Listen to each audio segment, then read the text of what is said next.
What's up, everybody? Welcome to the House of Holocrons, episode number 76. In this podcast, of course, we're going to be going over the amazingness that was this last episode of The Acolyte. Before we get too deep into all of that, we will, of course, have to be talking about a few of the new drops we've gotten, which, of course, some of them are actually coming from The Acolyte itself. One of the newest drops, of course, from the Black series. That I'm not a big helmet collector. That's definitely more of Mike's field, but I've definitely found the first helmet that I'm going to have to absolutely grab, as the Stranger, who was once Khmer, is now released as a helmet, and we are getting his Sith helmet, the Cortosis helmet, and I am so excited for that. By the showing of this, they will have dropped on Thursday at 1 p.m. for pre-ordering, so hopefully you'll be able to still get one, although I don't expect these to stay in stock for long. No new Black Series figures. Of course, we have the backing of the Cantina HasLab still, which is taking most precedence for the Vintage Collection. The biggest release, or I should say more or less of a release, more of kind of like a leak, is that Moa Minar, who we are getting in the Black Series in about October, will 100% be coming to TVC. The iconic Hammerhead, the first Ithorian ever shown, so that's really cool there. And the twins also get announced recently. Yes. The twins are a part of the three figures that will be released with the Cantina set, and Worf and the Danica sisters. And then it's Greedo, and I think the next one is some four-armed alien. I'll never remember his name, and then the Wolfman is the last tier. It's massive, though. That is one thing I've definitely seen, is that this TVC collection, a lot of people are like, I have no idea how I'm going to display this. And other people are like, I keep mine in the box. I'm like, that's such a big box just to store. Yeah. Those hardcore inbox TVC collectors, their closets and their garages are just filled with boxes. Is the Cantina, does it even have a display box? It has, no, not like a display box. It just comes in a box, very retro style, like the Boba's. I just want to know what's the point of keeping it in the box, but other than trying to resell it in the future. And that's the thing that blows my mind, is so many of those guys say, well, I'm not a reseller. I'm like, but why do you keep it in a box then? Like, I can understand pulling the set out and then like having the carded figures nearby it or something if you really don't want to take them off card. But even then, it's kind of pointless to me. There are multiple people who are also buying two for that reason, so they can have one for display and one to keep. And I'm just like, why? That's $1,000 in plastic. But I to each their own. Everyone's got their thing, and if that's what they want to spend their money on, that's fine. I obviously spend a lot of mine on a little bit of everything. Yeah. I think the only major jobs, like you said, is a helmet, and we did get one premium figure. Okay. Which is the Hot Toys Droidica. Oh yeah, the Droidica just recently dropped from Black Series 2. I actually had it close by. This little guy is awesome. Of course, the premium is going to be like a bajillion times better, but I am happy we're getting more Droidica love. That is a lot of fun. Well, what we've seen so far, it does completely roll up in a ball. Yes. So you can do multiple poses for the Hot Toys. The Black Series doesn't do it properly. It's like a simi ball. I am incorrect. It is not Hot Toys. It's a Sideshow. Oh, Sideshow Collectibles. Okay. Which means if it was a Hot Toys, we would get probably a shield thing, but we don't. Yeah, that's the big. Sideshow. That is the biggest thing a lot of people have been clamoring about, is that none of these things come with a shield, especially the premium ones. It'd be kind of easy to do like a light up base with like a semi-translucent shield, which would be fun. Yeah, it's more of like a Hot Toys thing, really, to add stuff like that, and I can see them doing it. Because you could easily make the base kind of give off an LED glow, and you put a clear sphere around it. Yeah. Real price for that's $265, which is kind of high, but there's a lot of detail. So yeah, there's a lot of detail, and they're big. They are usually a lot bigger. They stand up pretty tall. They're very wide because of the tri-base legs and stuff. So takes a little bit extra, but I can. That is for Sideshow. That's a bit pricier. Yeah, they have it next to, because they have a BT and a Super Battle Droid, so they have it like comparison size wise, and they're basically the same size, just wider. Yeah. Not too much else, though. Everything's pretty much been focused on the upcoming drop of Acolytes episodes and the recent ones that have come out. Everything's focusing around that a lot more now, which is good. I'm happy to see that Hasbro and Star Wars are premiering things as this show has come out. I love the fact that we got last night's episode, and right now we immediately then get our fun new Sith's helmet. I think it's really good timing. There should be a lot more of that, hopefully in the future. And fingers crossed, there's no way we're not getting a TVC and Black Series. Definitely probably a Black Series figure. Sorry, TVC, but that's just the way it is right now. But definitely a figure of Khmer slash Darth Teef. Which that'll so yeah. And we get a little news with the Andor season 2. I forgot to send that article to you. They did a interview with Diego, who plays Andor. And he basically just kind of hinted at what's to come.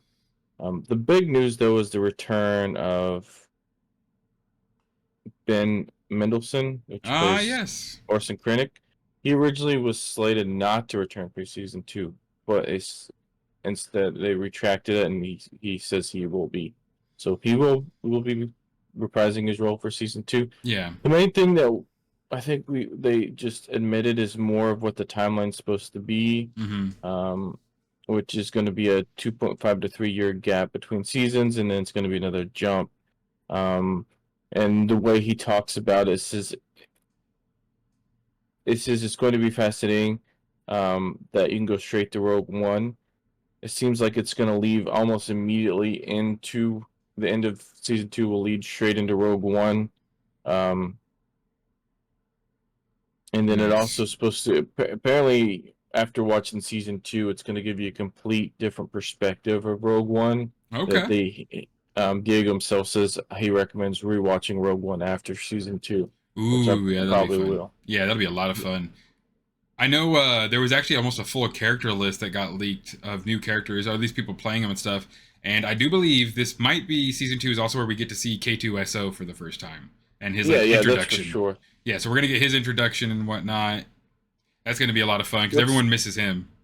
What's interesting too is if they do lead it directly into Rogue One, that means you'll have season 2 go straight into Rogue One, and Rogue One go straight into episode 4. Yeah, because it does lead straight into the intro. That's true. Wow, yeah, that's gonna be the most like continuity-wise like perfect stream watch. Which would be a lot of fun to do. Actually, I'm sure a lot of people will then just watch A New Hope right after because why not? Oh man, that I actually just heard a lot of random re-discourse about the CGI Leia at the end of Rogue One. You know, people are like, oh, Tarkin. I'm like, I think, you know, does CGI, can you tell it's CGI? Yes. But of course, I mean, for one, they're dead, so there's nothing we can do about that. But to me, the other big thing about it is like, with the CGI, and I've said this before with like Yoda and whatnot, I feel like it should be a mix. The puppets are amazing for how they move and how they interact and how much easier it is, I'm sure, to act to a puppet. But the faces they look uncanny. Like they don't move the way they're supposed to. So I've always thought, why not mix it? You have like a puppet body with primarily puppet features and then a CGS, like you just touch the face up with CG. That's what some of the bigger productions do. But it's quite expensive because you are paying for both the puppet work and the CGI overlay. Yeah, that's very true. That's a good point. You see it a lot more these days. I mean, you do actually see, fun fact about Harry Potter is the original movies, they actually were doing that back then. So it's not like a new thing. They've done this in the past. So okay. It's like, I actually recently just watched behind the scenes on I think they call him Buckbeak. It's the hippogriff. Yeah, I think what that is. And they have it. That whole scene is actually an animatronic that's got full feathers and everything, but they CGI'd over it to give it more detail, and it's mainly for the feathers because they said it would look too fake up close, and they wanted to get up close and get those movements right. So yeah, it's not a new thing. It's just a lot. Yeah, they talked about they had to make 3 of them. Wow! Because of the different movements. Yeah, and they said it took them pretty much almost the entire like production time. They said it took them a couple of years. The block from movie to movie essentially. Yeah. But puppets now too, especially when you see the behind the scenes stuff for like the little Grogu puppet, they have come a long way, even just since like the Last Jedi. Because that was I recently rewatched that, and I was watching the Yoda and Luke scene, which is one of my favorites, and I was just like, God, I love puppet Yoda, but he looks like a puppet. I think we talking about bad CGI, at least replacements. I Mm-hmm. think the Luke one was kind of bad. Yeah. As well. People don't talk about that one as much, but I do kind of think that one was kind of rough. But it did lead to something Yeah. cool. I love that, like that first Luke came out, and then that guy on YouTube was like, "I could do that better," and then they hired him because he did it better. Yeah. What's funny is they almost could have gotten away with just not even showing his face, just doing the bad angles the whole time. But they wanted to show his face. So. And of course, the next big CGI thing is if there ever is a Solo 2, everyone was like, "Well, why don't we just put Han, de-age a Han over that?" Because no one wants to stare at that for a whole movie. Like, it's different when it's a character you see for like 10 minutes. But if the main character was a de-aged, like CGI faced character, I feel like a lot of people would complain about that. If I got a Solo 2, I wouldn't really want it to be around Han Solo as much as I like Han Solo. I would like it to be around, like I can't even name the female character. Oh, Kira. Kira. I think that would be a lot better movie. Plus, the actress is still pretty young. Yeah. So. True. Oh man, Kira's story in the Crimson Dawn is so awesome. There's a lot of fun stuff there. I think there's a lot better to tell. I mean, sometimes with like characters like Han Solo, it's really just better that we don't know the in between. It's kind of leaves that imagination. I know if you really want to seek it out, there's a lot of comics and books. Most of those are legends, but still, there's a lot out there that if you want more Han Solo, it's not like it's not there. Yeah, exactly. That's think it'd be a lot easier to watch and a lot funner story. Well, and that kind of leads into what we're getting into a bit with the Acolyte. It's just the idea, though, of allow there to be mystery. If everything is always constantly like filled out and explained, it leaves little to interpret, which is a key part for a fandom, is to have these little moments where like, oh, how did he really do the Kessel Run? Well, now we know. And it wasn't as cool as I thought it was going to be. Like, I thought it was like a race or some really awesome, like, yes, him escaping from a black hole next to a Verminoth giant space squid of doom is a cool scene. But I still was like, I thought the Kessel Run would be like a race or something. Well, they had to kind of redo it because it sounded cool when they says it, but they realized that it's a measurement of distance in that time. Yeah. Which wasn't intended. It was supposed to be like an actual race. Yeah. But then they had to make it like legitimate. Like, how is it going to be the Kessel Run when it comes to like how do you get the record on shorter distance? So they had to kind of make it treacherous. It's just he's a better pilot because he flew through a bunch of black holes and space demon squids, and he cheated essentially. But that's Han Solo for you, though. And then the comics will do a lot more of that. That's a very good point. There are some good comics and good EU books, canon and non-canon, to really fill in if you just want with Leia, with Luke. Well, I think the best thing about Han is he does things. He like does jobs and stuff. He's getting I think it's better off that he doesn't do anything too epic up to that point. Because he's kind of in his comfort zone, getting his status as smuggler or outlaw. Yeah. And then the whole point of episode 4 is him getting his epic moment. And he doesn't fully take, he kind of gets into it at the very end when he decides to turn back. But doesn't really take it seriously until Empire Strikes Back. Yeah. No, that's actually a solid point. And that's one of the big things, like, whereas some other people might bitch about weird continuity issues, to me, that's a character kind of thing. It's like, no, episode 4 was him stepping out of his comfort zone, was him looking into the greater galaxy and finding that he could do a cool thing instead of just running odd-ends for Jabba. And that's what's the problem when we get a lot of these prequels or these kind of fill in the gaps kind of shows. You gotta, like, sometimes it's we gotta realize the whole purpose of the movie is supposed to be this grand epic, like, opera, this storytell, this great moment in time.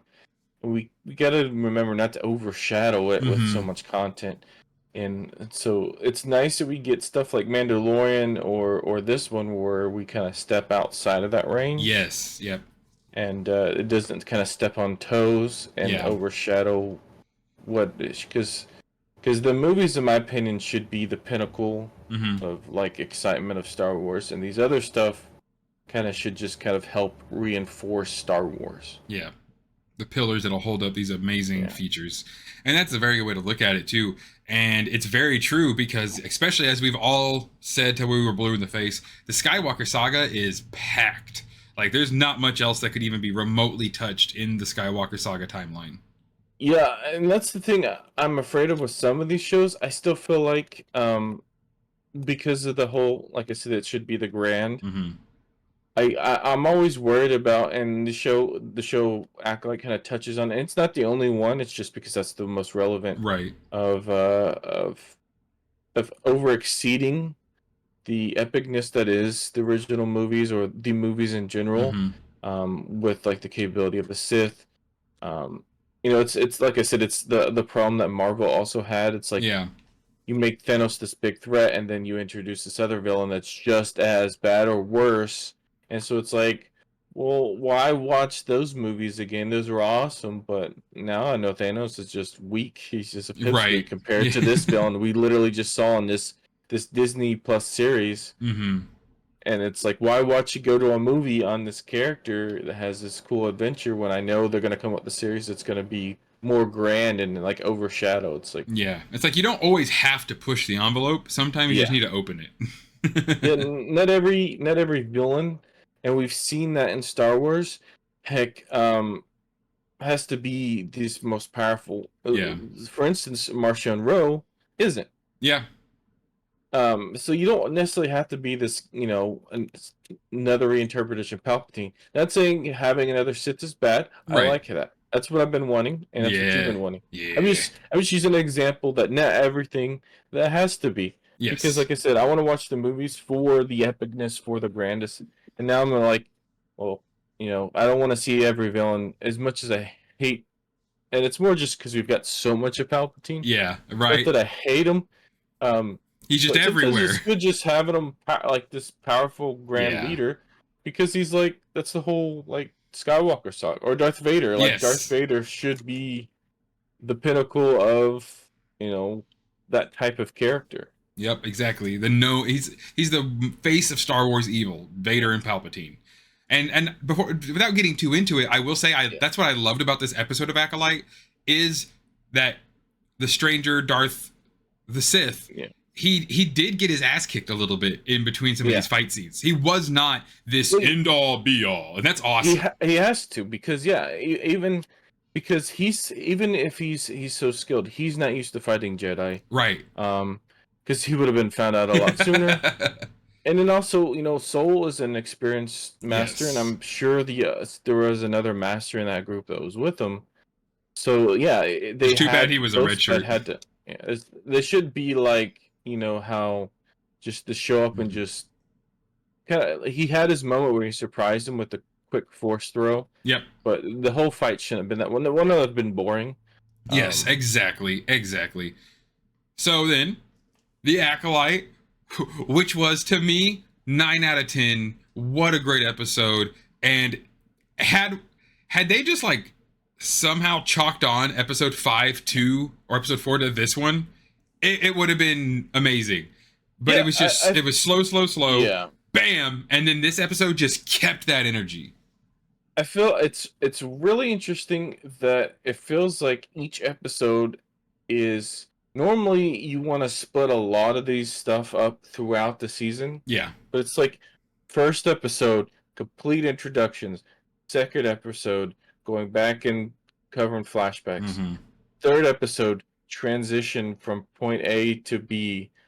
No, that's fourth episode. I think I get them out of line. Yeah. But you know what I'm saying. Yes. But it's like they put like everything into one episode, and I feel like that, and it is kind of hard to watch. It is when you do that, because it's like I love the action and I love seeing it, but sometimes, and the funny thing is one of the complaints about when we've seen this in the past about just constant action in movies. They talk about roughly, I think it's about like 8 minutes, and it's actually, I think it's lower now because of attention spans. You're right. Yeah, it's like that's like the golden time of like the cutoff, Mm-hmm. and this was over 20 minutes long. It's great. It's Yeah. fantastic. But yeah, it was a little. You got to have a little story in there, because it is a story. Yeah. I would rather that be split up in multiple Yes. episodes and like stuff in between. Though I'm glad it isn't like fight like old anime where it's like fight Yeah. back flashback, because that's the only good thing, because it's not like a whole Dragon Ball Z thing where Right. it's like I'm glad I got that fight in that like 4 seasons long of that fight. Oh, dude, had this been a Dragon Ball Z trope, they would have been talking for the half of the episode about how they're gonna fight each other, and then they would have had a flashback about the Sith or like Soul, and then he would have, like, the second they went to clash, next time on, like, oh god, it was such a, the Frieza or Cell game saga was such a tease. Well, it blue balled the hell out of us. A lot of animes, because they do the long intro, yeah, and then they do the what happened last episode, and by the time you get there, it's like halfway through, right? And they have a short little animation for like the in between for the commercial break, and that takes up like 15 minutes. They have the long outro as well, and then some shows even had like what to expect next episode. Yeah, so you're literally only getting like 15 minutes of a real actual anime. Yeah, there's a couple shows that were really bad about it. I'm looking, and most of them were quite popular. Yep. Yep. Naruto, love you to death, but god damn it. Yeah. Naruto was bad about it. Dragon Ball was bad. Yep. Dragon Ball Z was bad. One Piece, One Piece did that. Yep. Even Yu Yu Hakusho, which is Gundam, like, in my opinion, is like golden. Yeah. It's all those golden animes, man. You just gotta get somebody that's really good at editing that wants to bridge all that, because it's so. that if someone bridged all of those, that video would get so many views. Yeah, there's some projects that do, but they still keep some of that in, and I'm like, just cut it all out. Yeah. You can watch the intro like one time, and just like a seamless like. Yeah. And they love changing them too. That's the big thing with anime. Is like, oh, here's a different intro. Whoa, it's crazy. It's new. It's the beach intro. Oh, now we have the fall intro. Yeah, that's one thing. I mean, I love watching it. Yes. I love seeing the stuff. But man, I'm glad Western shows got away from that. Yeah. Shows used to all have that. You think of the old sitcoms and stuff. Yep. They used to all have the long musical intros. I'm so glad, because like you see it one time, especially when we're in the age of binge. Yeah. Oh yeah. You just keep watching them over and over and over again. That's why I'm always like, when people binge watch Friends, but they don't skip the intro, I'm like, what are you doing? You've seen it like 90,000 times. Because this is your 80th watch through of Friends or The Office. Oh, I couldn't do it. And I was a little worried, though. I'm not going to lie. Yeah. The beginning of the Acolyte, the beginning of this episode, I was a little scared that we weren't going to see any of the fighting, or that it was over. So yeah, the episode starts. We're going to go break and do the flashback like I mentioned. Yeah, because it starts with Osha just laying there, and then she's like getting up all groggy, and I'm like, I don't hear anything going on. I swear to God, if they already killed all the Jedi pretty much, or like the Jedi captured it, or whatever happened. Do the Wookiee thing again, yeah. I think I told you that too. I was like, if they do that again, I'm not watching it. I was scared. I was honestly like, please tell. And then I heard there's like lightsabers clashing, and I was like, oh, okay. And then did it deliver? Oh, it delivered. Chimere. So spoilers, duh, you guys should know that by now. We have the Sith fighting the Jedi. One of them's already just dead immediately when Osha starts to awaken. And then he begins to and his fighting style is so different. They did a really good job of making the Sith have an extremely different fighting style than the Jedi. Very aggressive, mostly one-handed. And then we found probably the most amazing scene that had me like literally like jump up and like be on the edge of my seat the whole rest of the time. He's fighting these Jedi. He's like, he's putting his saber through one and pulling another onto it. Yeah. And then blocks the lightsaber with his arm guard, and it deactivates. And then he headbutts another lightsaber, and it deactivates. When I saw him headbutt a lightsaber, I fell in love. I was like, this dude is my number one now. Screw everyone else. He just headbutted a lightsaber. Yeah. It does make sense. Well, not the headbutt part, but I mean, like if you got, because the whole purpose of his helmet, we find out, it's to block a Jedi mind tricks or mind control. Because which is funny because you see a lot more of this in this, but the High Republic clearly states that it's like a huge taboo to use Jedi mind tricks. Yeah. And so they're like, yeah, we don't like it, mess with people's mind. It's like a bad deal. But apparently, you give it a couple hundred years, Oh, and yeah. they just move on from that, and they just everybody's getting wiped. They're just using the droids you're looking for. Mind abilities left and right. Because he did that, like that one he like you like went in that person's memory. Yeah. And that's the other reason. He's like, I don't want you looking in my head.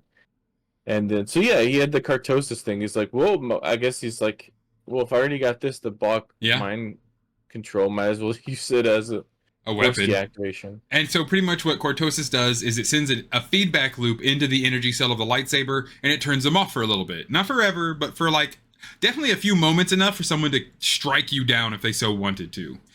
And it was just such an aggressive fighting style, and it was awesome. It was very, very much like, oh, this dude is really bringing it. And he wipes out, that poor Keldor female Jedi, boom, gone. All the random Jedi that were unnamed were, of course, wiped out within the first, 10 minutes, no problem. Which we were expecting. Yes, exactly. That part we were expecting. So, before we get too much deeper into all of that, though, we did get, there are some moments with Osha trying to realize what the hell's going on, with May trying to, get out. May then has a fight with Jecki, which is a hell of a good fight, and really made me love Jecki. I was like, man, she's bringing it. She just drop kicks her from the beginning, throws a cuff on her. It's awesome. Jecki, I don't know if it's the writing or she's an amateur in general, which it could be just, I think it's more accidental writing. Fun fact, if you are arresting someone, make sure they're fully cuffed before you stop to tell them what they did wrong. Yeah. That's that nice Padawan-esque coming out where she got ahead of herself there. And she half cuffs them. Yeah. And one thing I'm disappointed Maiden, another fun fact, I shouldn't give advice for criminality, but if you are being handcuffed and you only have one handcuff, you got a really nice weapon right there. Yeah, you can use it as brass knuckles, or you can just start whipping it around and hit people. Right. It'd be really cool if she did that, though. She just grabbed the other end and just started punching her with it, and then whipping it around. And especially those Star Wars cuffs, they're big and meaty cuffs. Yeah. So the fight breaks through without May and Jecki, and they're really like, oh my gosh, you did all this. Jecki is not being a very good Jedi in this moment. They're very amped up. They're very aggressive right now because a lot of them are dying and they don't know what's happening. Yeah, in the middle of this too, we forget the part where Yord is instructed. He gets injured, and he gets instructed to take Osha out. Yep. So they're gonna have this whole thing where he's trying to get Osha out, and Jecki's trying to arrest May. Well, this happens right before, and Osha keeps trying to, because she's like, they're gonna kill me. He's like, no, we have to go. We're not gonna be able to help. I'm injured. You're a civilian. Constantly reminds her of civilian, which is smart because she is, and she doesn't have any weapons. She doesn't know how to fight. Even when she had training, she still wasn't a full Padawan. She still doesn't even she's outclassed by Jecki. Well, heck, right after Yord receives his leg injury, she literally shoots the stun gun at the Sith, and he just looks at her like, "Bitch, really?" It was amazing. I was like, "Oh, that didn't work at all." So we get so that's a fun interaction, but in the midst, it's going between that. Yes. They're trying to run back to the ship, and he's trying to hey, listen, I'm injured. I'm not really good help. You're not a good help. This guy is clearly strong. Yeah. But she just doesn't want to hear it. I'm glad at first they don't do the trope of running back because it's just gonna cause more problems. Yeah. But eventually they do. But we get. I like it because Yord says he gets in your head and stays there. And we kind of see that later as after May breaks free of Jecki by them just fighting, she kind of starts to run off, and she sees the Sith in her face immediately, in her mind, and it makes her trip up and stuff. So he's also very good at doing his own mental tricks and his thing. But even Osha says that he can do the same ability, which he didn't do at that moment, but he did earlier, the whole mind control. Yeah. Thing where the eyes go black. She says she's seen her mother do that same thing. Yep. So that's our first. Well, I spoke to you. This is our first connection between the witches and him. Yep. So there's more. Either they taught Yes. him that, or he taught her that. Yeah, and there's a lot of good moments in this where all this is kind of happening, where Soul and the Sith are fighting, and he's like, "Who are you? You won't even show your face." And this, I love it because the Sith is always like, "You don't show your real face either." And it's such, or they'll be like, "Take it off, let me see your face." He's like, "No," and that's what we learn. Yeah, he has that. Yeah, he has so much fun. And that's what I love about this Sith is he has great lines that are just constantly pissing people off. He's just poking the bear every chance he gets to put the Jedi off balance, which is what he wants. And that's except for he doesn't, because we find out Soul's fucking ready to break. But we do have this moment where we find out it's like a Magneto helmet where he's like, well, let me reveal your face, and he's like, no, I'm not gonna let you just read my mind and see my thoughts, which is a lot of lightsaber combat in this with between Jedi and Sith was that precognition, was that ability to kind of see how the fight's gonna go before it gets there, which is why Sith and Jedi fights usually took a very long time, because they're just constantly battling against wills until one of them slips up. Yeah, and then eventually we see May break away at the same time. Because he's trying to kill her. He comes to stop May from running away and leave Soul. And he even tells her that you would learn a lot from this Padawan, May. She's loyal. And then, and Jackie starts fighting him. He knocks at her saber. She grabs another saber, and then her kicks on. So she does some double-bladed action. Which we were like, oh, this is so cool. And then cool. It's really cool. I'm a little disappointed. Like I mentioned to you before. She's a Padawan. The fact that she kind of outclassed her fellow Jedi, and maybe she studied more. It just was a little. It was just funny because I was afraid that it's like too much protagonist. Like energy on this one, which then I was shortly after my thought of this. Corrected, because he does the first thing that I was completely unexpected by. So before we get into the unexpectedness, we have a moment where as she's rushing him, you see him literally deactivate a bottom and he pulls out like a Shoto saber. She charges him and hole.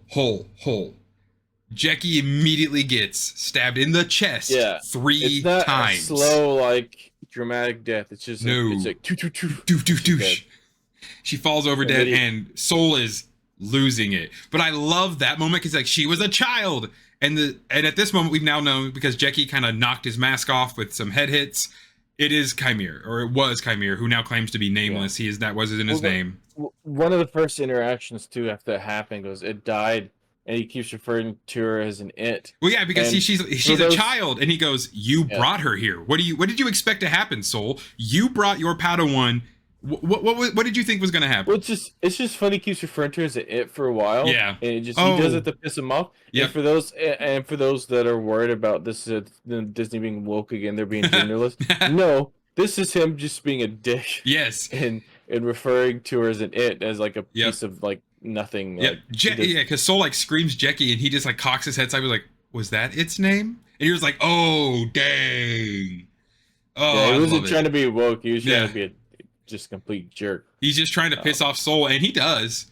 And I gotta give it to Soul. He does a pretty good job in the beginning holding back, but then the Sith just keeps poking at him. Or as a lot of people are now calling him, Darth Arms, because that dude had some of the most ripped, chiseled arms. That's pretty much the only thing we see anyway, but he's an amazing fighter. And the whole time that he is fighting these Jedi, he's just berating their ideology.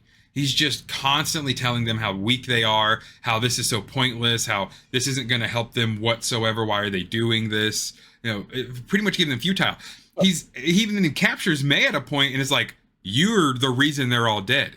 She betrayed me. Now I have to kill her. But because of that, now I have to kill every single one of you, because the Jedi say I'm not allowed to exist." And he doesn't even say it like, "Oh, I've forsaken the Sith by showing myself." He goes, "No, you guys make all the rules, and you think I'm not allowed to exist in the freedom of the dark side." So he's also not spouting evil to be evil. He's not Palpatine at all. He is not a Sith just because he likes to hurt puppies. He just wants ultimate freedom. He wants to be able to do whatever he wants, whenever he wants. That, to me, is way more of a Sith than just being mean all the time. One thing I want to point out too is I saw somebody talk about how the way they wrote it was like, oh, if they left him alone, that he wouldn't have done anything, and it's them showing how the Jedi are bad. Mm-hmm. We gotta remember he is a Sith. Yeah. Him being free isn't just him just like relaxing on a beach somewhere. Yeah, no, he's not doing good stuff. But yeah, he's not out like trying to conquer the whole fucking galaxy one murder at a time. But yeah, he's not a great guy at all. But it was a very awesome, just the duality really clashed well in this episode of the dark side versus the light side.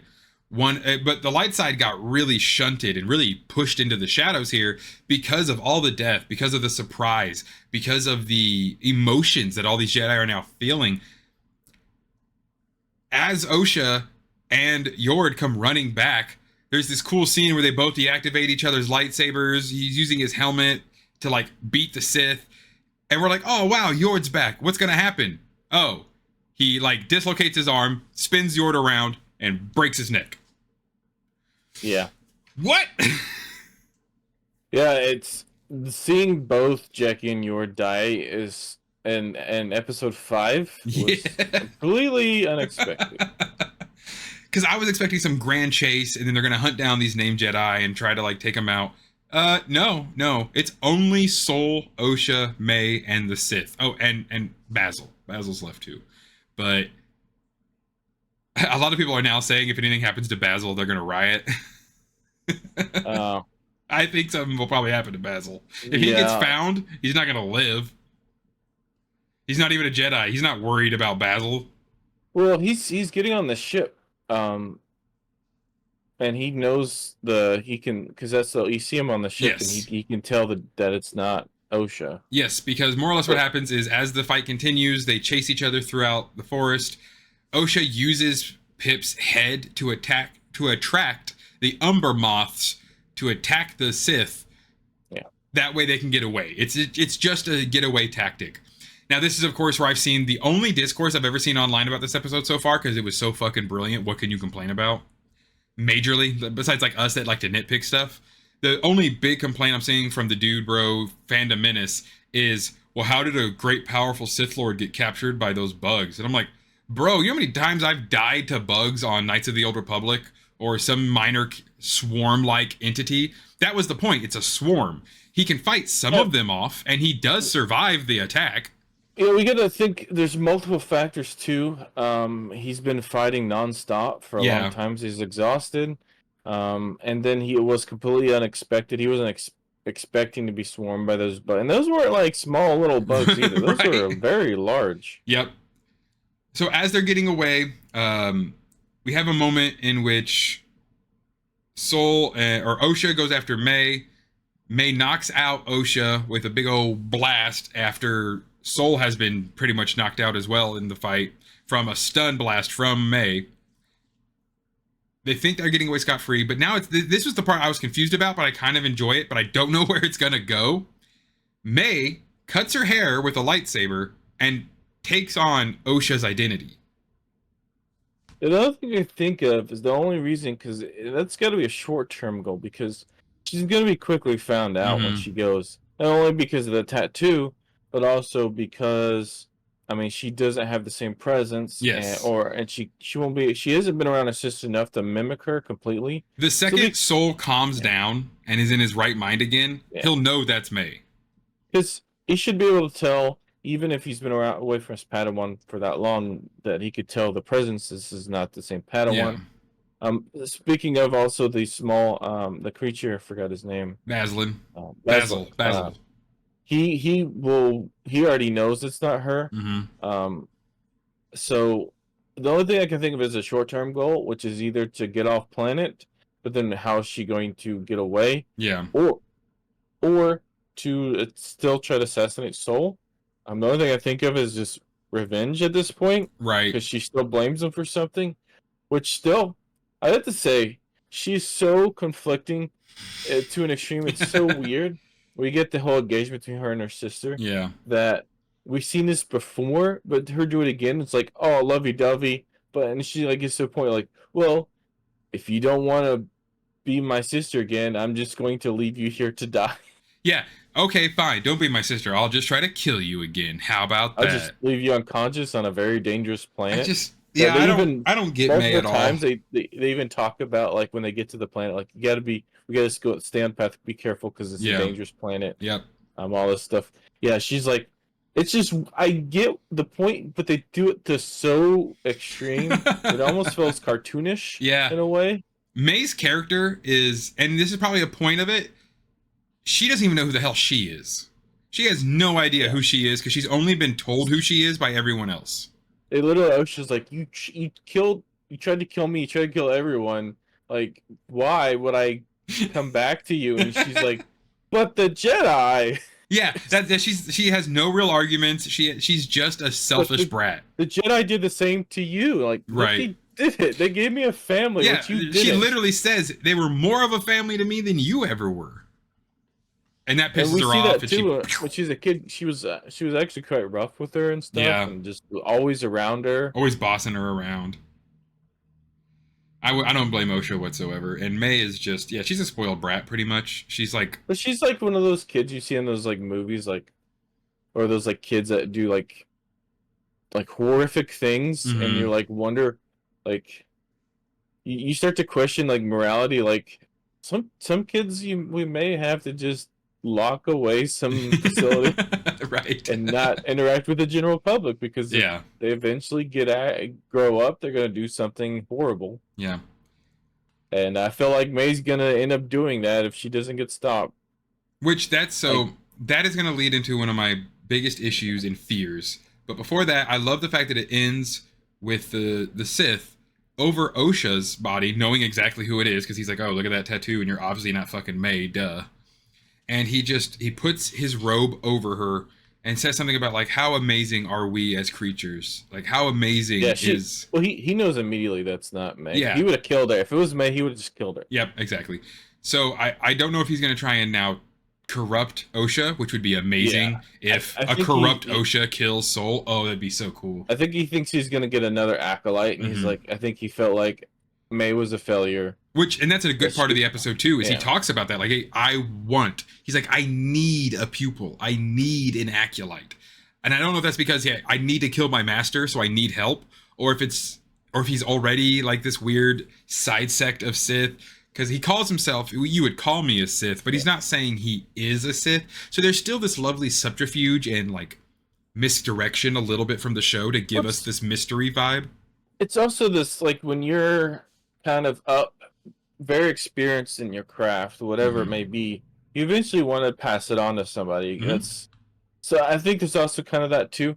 I think he just wants to, have, he got as experienced as he can for right now. He wants to start teaching it to somebody else so he can pass it down to continue the Sith line. Yeah, in a way. So I think it's also that. Or if not completely that, also, the rule of two kind of enforces them to want to have an apprentice at all time. So it's also probably that as well. Yeah, that's a good point. And because if you don't have an apprentice, if you die, then the Sith line's over. Yeah, it's done. So that's the problem with the rule of two. Yep, exactly. It's but there's two that are strong. No, there's two that are, if taken out, it's done. It's over. So it ends in a really good way. Next episode, I really hope isn't the flashback, but like, there's only 3 left? Yeah, I believe it's 8.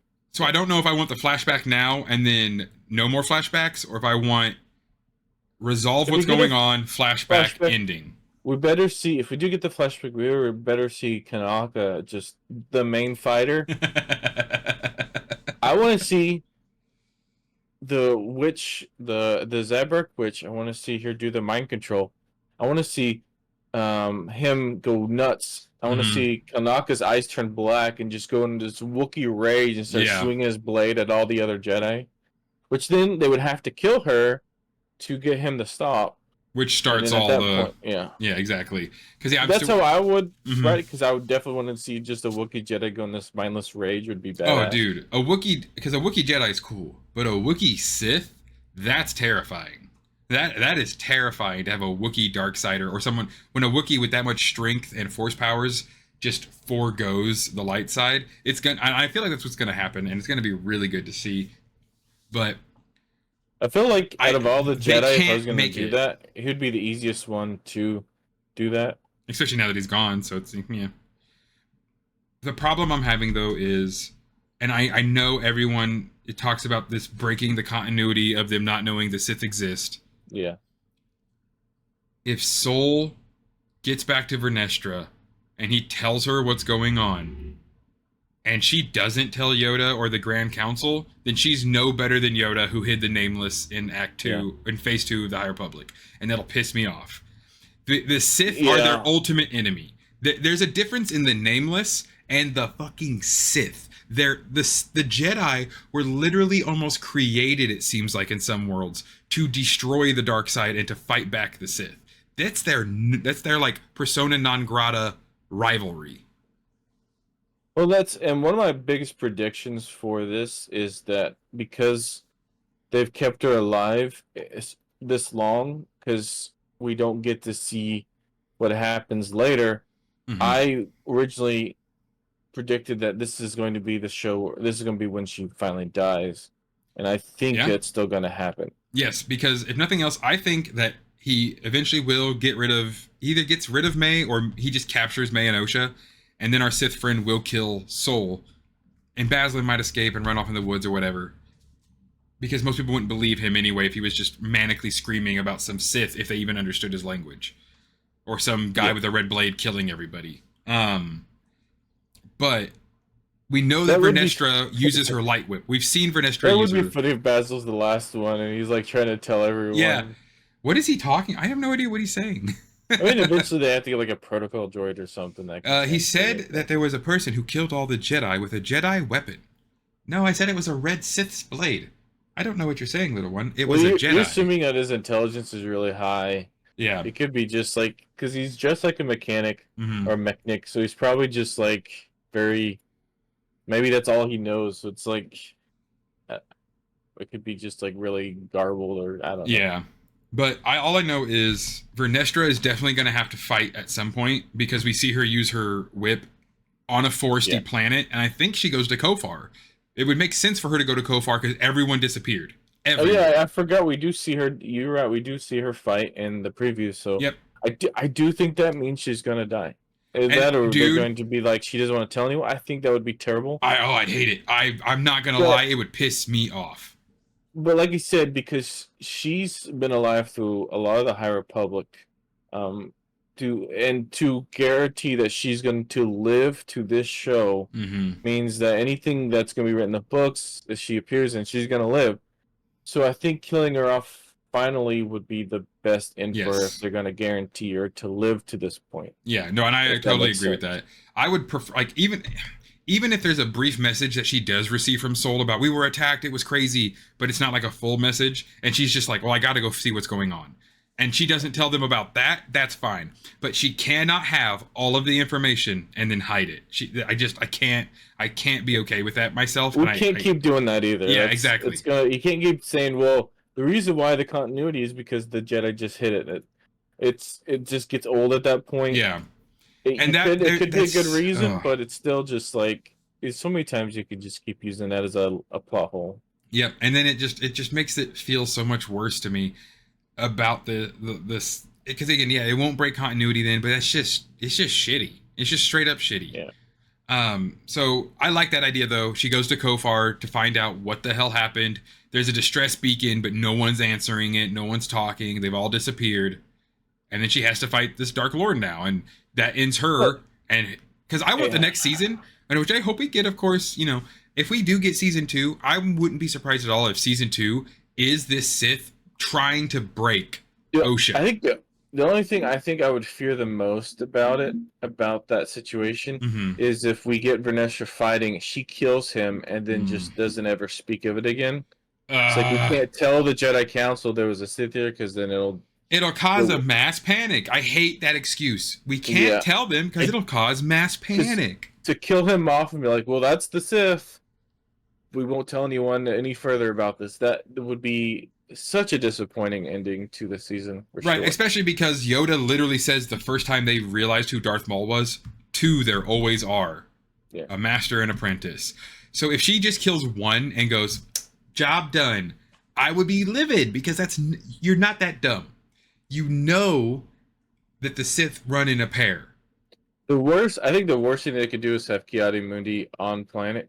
Because why would he say that? Yeah. For any other reason, like they've been around for a millennium. Like, why would you even bring that up when it's just you and Jedi in the room? Like, I don't want to sound like one of those assholes, but if they actually did put Ki-Adi-Mundi on the planet, and then we find out that no, he said that just to like he was scared. He's like, oh, there haven't been any Sith. No, I don't know about any Sith. No, no, don't fucking do that. I don't see the point of him being in the show. I'm sorry. I don't want to add fuel to the fire. But that was that one episode though. That's just a fun little cameo thing. I don't get why he's in it though. Like, why even give the? You could add any other Jedi. There's many other Jedi you could have had. You could have had like a quick glance of Yoda for all I care. More people would have been upset about Yoda. You could have done Yaddle. Yeah, he's alive. Oppo Rancisis. There's You could have done any of them, but the one that literally says the line. The thing you can think of is you kind of reinforce the fact that the rest of the Jedi won't find out. Mm-hmm. But it's still unnecessary that he's even there. I just don't see like how that benefits the show. The show. It didn't need to me. That was just a cameo. Yeah. So I was like, cool, whatever. I know, but I don't know. It's a weird cameo. Is all I'm saying. It's. I can understand trepidation about it, but it doesn't bother me just because meh. But it doesn't bother me. I would have preferred Yariel Poof, bro. Fuck Ki-Adi-Mundi. Put Yariel Poof in there. I love that dude. I loved him when I was a kid. I loved his long neck, Q-tip looking ass. Cool. Because I want to imagine him like fighting. Yeah. Like he has to adopt his own unique fighting style so he doesn't cut his head off or get it cut off. Yeah, it's a pretty big weak point. Like how flexible is it really? Right. Like, it can't be like. It's not like a snake. Yeah. It's gotta be like a giraffe type situation, right? Yeah, or like with the Nemoidians, he has to have like a strong neck, even though it's pencil thin. He doesn't have a lot of muscles in the neck, so maybe not. I don't know. At least his head isn't giant. Like his head's only like a little bit bigger, so But besides, before we get too much into the biological standpoints of Yariel Poof, who has one of the funnest names to say. Yeah, and it shows, and it's strange too. I'm guessing it's just them being in panic. I'm hoping it's just not bad writing, because we do see a little bit of Soul when he resorts to like hand when his lightsaber goes off. We see the rest of the Jedi like panic and just not do anything in return. It's like just stare at their saber. Like, you are trained to do a lot without your saber, even more than later Jedi. But and I feel like maybe that's also just Soul being like especially trained with unarmed combat, which would also make sense why Jeki was so good at it. Well, it was. I'm sure he's seen a lot more than the rest of them have. Yeah, but at least they tried to give him off that vibe. Soul kind of dives into the dark side a little bit in this episode, and he's about to just kill an unarmed man, pretty much. As even the Sith says, he goes, "You would attack me when my back was turned." Like, everything that comes out of the Sith's mouth is just a slap. Like I mentioned before, even as a Sith, like. Sith are never unarmed. It's like, right. Knock him out or do something. Just don't. Don't let him dictate to you how you follow the Jedi Order. But he got in his head, and he did good about it too. So I'm very excited to see how that continues on. I am so happy that helmet is being released. I am definitely gonna get it, and it's gonna sit like right here. Yeah, I mean, it's interesting. I know some people. Were kind of didn't like the idea of it. About the whole head button thing, we thought it was kind of silly, and some didn't understand why it was happening. But I think it's a lot nicer than just having goofy. I prefer the headbutt. Goofy than just cheesy lightning constantly. I mean, it would be cool to see Sith lightning, but we've seen it before. Mm-hmm. Better than Sith lightning and doing flips and tricks and shit. Headbutting a lightsaber was exactly Sith to me. They're all about aggression. They're all about fighting differently, using everything as a weapon and just trying to kill. Jedi are trying to disarm. Sith are trying to kill. And that's what he showed. Every strike he took was a kill blow until they blocked it. And that was perfect for me. I loved the headbutt. It was just edgy and like crazy and cool. Like rule of cool kind of won out there. Like when he had the Cortosis armband, that was awesome. But when he then had a Cortosis helmet and could headbutt a lightsaber, it also makes sense though, because then if anyone tries to hit him in the head, it's done. It doesn't do anything. So I can kind of also see where that would come in handy. But I don't know, maybe a Cortosis chest piece would have been a little bit better than a headpiece. But I mean the headpiece, I get the reason because the explanation. Mm-hmm. But if you're gonna fight a Jedi, I guess not necessarily a chest piece wouldn't be as big. Mm-hmm. But if you're gonna do a gauntlet, I would have probably done more of a shield instead. Yeah. I guess the gauntlet hides it more.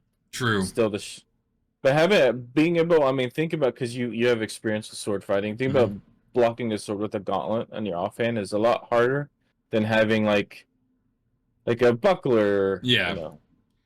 But the way he used it at least was perfect, because he didn't like try and like hit with it. He would just do those like batting away motions. So at least they thought about that. Whoever they have for the choreography, I need to look back up into who that was, did a marvelous job. The choreography in this was great. I like the different fighting style. One, it's great because it throws off the Jedi and kind of explains how they were easily beaten. But also it's just nice because one of the things I dislike about some of the classic Star Wars fight, well, I'd say classic, the later or the prequel fighting, is the constant twirls, turning your back, and just it looks cool, but it's really dumb. Yeah, and he didn't really do that. So yeah, I liked it because he would drop. He got down low. He would go high. Like he was changing his vector of attack constantly, and just laying into it. And it was as someone who's done sword fighting, it was like this dude knows what he's doing. He was lunging. He was trying to cut. Like he was using that weapon really well.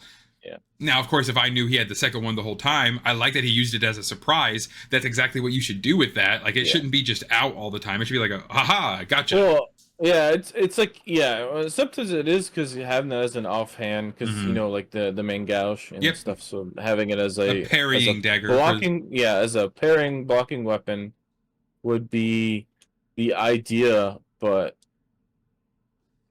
oh man, that picture too, where like the helmet's been knocked off, he's just stabbed Jeki 3 times, and he's just standing there covering his face kind of with these 2 sabers.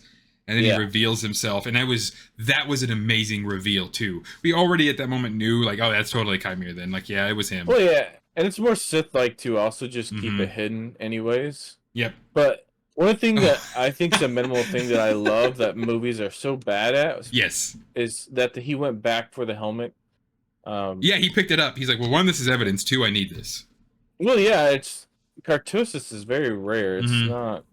It's not a common metal. It's a good thing it's rare for Jedi and Sith and everything. But it's also it's very rare, so you wouldn't want to just leave it on the ground. Yeah, that's like an extremely expensive helmet. There's no reason to leave that there. So that was awesome to see, yes. But I just remember could have seen him grab and just bash somebody's head in with it. That would have been awesome. Yord tried, and it did not end well with him. Yeah. But I also really like how in the moment when Sola's like, he said something about, why would you reveal yourself? And he literally looks and goes, well, I was wearing the mask. Yeah. that was that's the thing I'm saying. Like the quips, he's like, God, you're so dumb and cheesy. Like they're doing the classic Star Wars line. He's like, are you stupid? Like I was wearing a mask the whole time. And you knocked it off. Like, I wasn't, and you came after me. I wasn't trying to reveal myself. Right, like, hey, the only reason I'm killing all of you right now is because you know I exist and I have to. You made the rules. Why did you make yourself revealed then? And it's like, I was wearing a mask. You came here. I was already here. Yeah, I was already here doing my thing. You guys came here to stop me. And they succeeded in stopping her from killing Kelnaka because it was already dead. If he gets another thing, I want him to say, like, if you guys say something like, which is totally untrue, but it's like a classic bad guy, like mentality of like making them blame themselves. Yes. Or victim blaming, where it's like, I would have just killed the 4 Jedis and be done with it, but now, since you guys try to stop me, I have to look kill how many all Jedi, of you. Look how many Jedi had to die because of you. Right, you couldn't have just... I want that. Yeah. We could have just dealt with Kelnaka. It's such, like, victim and blaming right there. It's a Sith thing. It's 100% a Sith thing. Just being like, you know, it's your fault. He talks like that. Like, I want him to be like that. Oh, yeah. Yeah, he will gaslight the hell out of you on purpose. Even if you know he's doing it just because he has to be a dick in a good way, in a fun way. Him just being like, well, I was wearing the mask, and just like, no, I'm not taking this off. Which that is actually the first we've ever heard of Cortosis having that like Magneto anti-mind read field.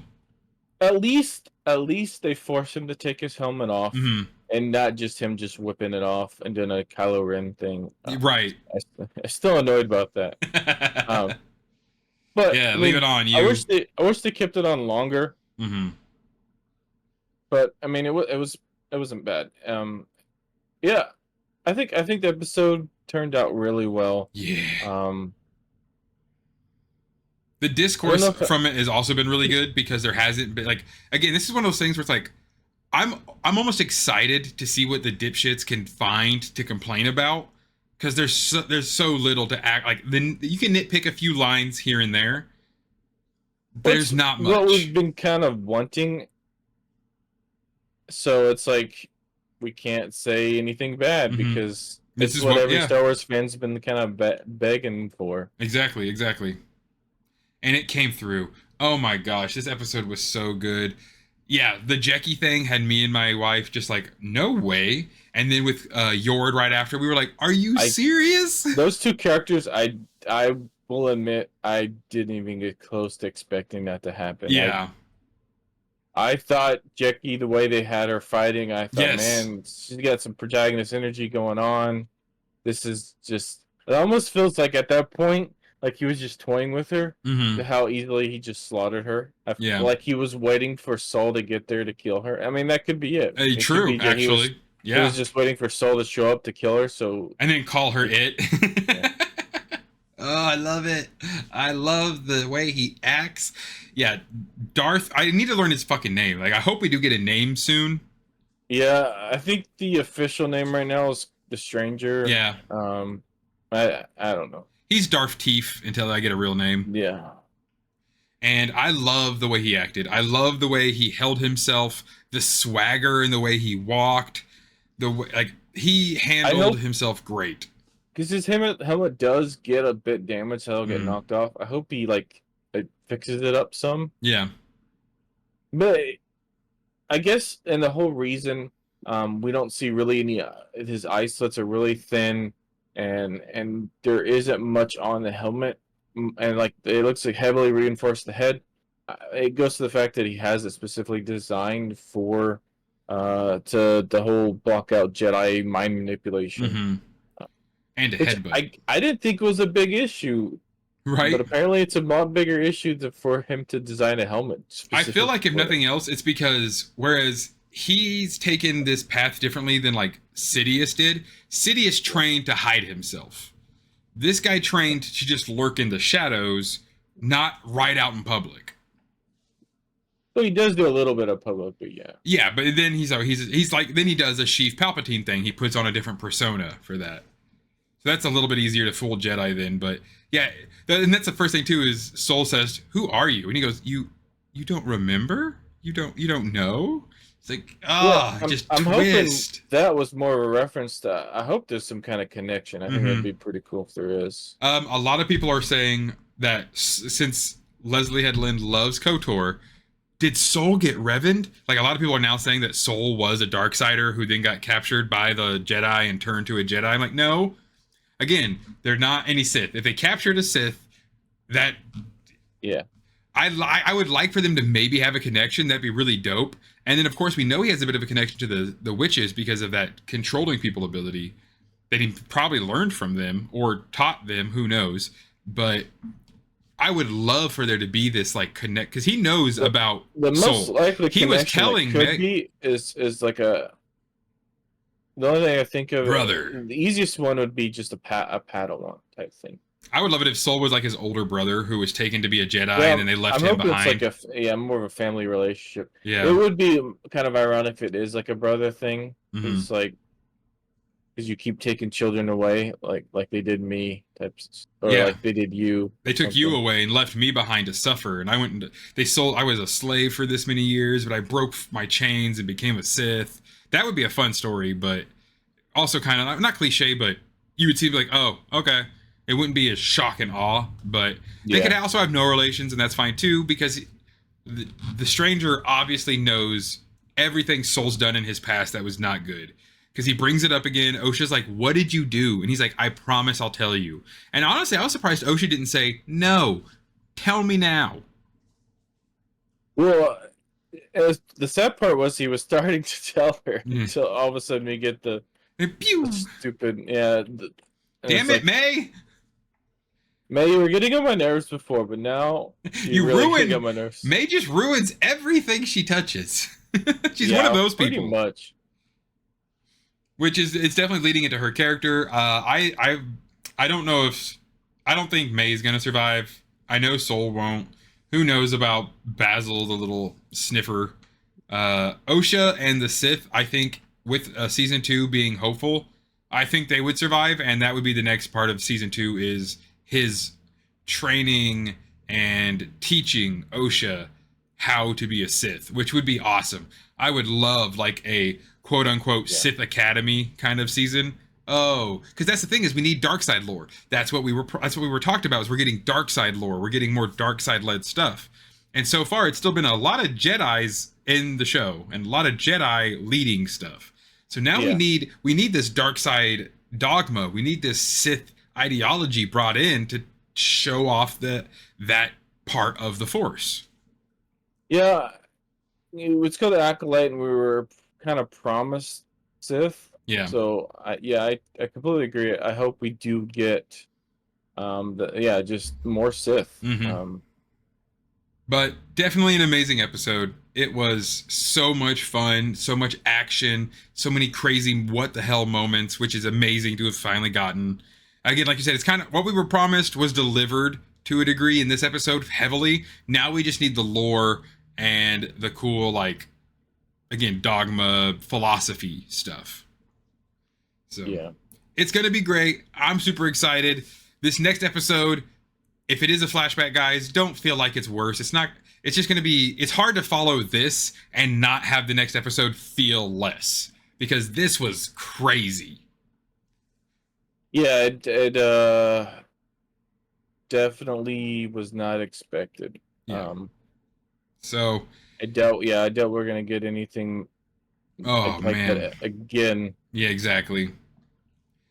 So guys, make sure down in the comment section, please tell us what you thought of this episode. If you did have a gripe with it, put it down there. We'd love to hear what you guys have to say. And just tell us what you think of this new Sith and the way he acted, because you know me, I'm #1 fan right now. So again, guys, thank you all so much for joining. We're so close to 500 subs. The channel is really growing, and I am so happy for this community to continue to foster and just become the ultimate force of Star Wars on YouTube. That's right. I'm coming for spot #1. Have an amazing rest of your day, everybody. And always remember that the Force will serve you well. May the Force be with you.